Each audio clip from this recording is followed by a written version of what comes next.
In 1973, Japanese housewives going to market were faced with an unpleasant fact. The cash in their purses seemed to be losing its value. Prices were starting to soar as the awful story of inflation began to unfold once again. The Japanese government knew what to do. What's more, they were prepared to do it. When it was all over, economists were able to record precisely what had happened. In 1971, the quantity of money started to grow more rapidly. As always happens, inflation wasn't affected for a time.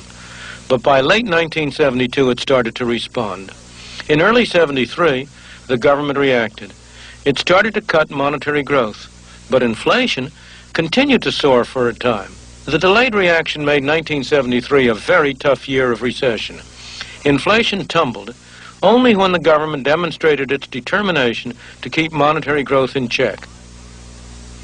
It took 5 years to squeeze inflation out of the system. Japan had attained relative stability. Unfortunately, there's no way to avoid the difficult road the Japanese had to follow before they could have both low inflation and a healthy economy. First, they had to live through a recession until slow monetary growth had its delayed effect on inflation. Inflation is just like alcoholism.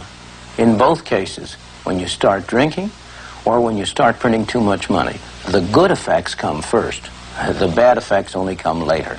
That's why, in both cases, there's a strong temptation to overdo it, to drink too much and to print too much money. When it comes to the cure, it's the other way around. When you stop drinking or when you stop printing money, the bad effects come first, and the good effects only come later. That's why it's so hard to persist with the cure.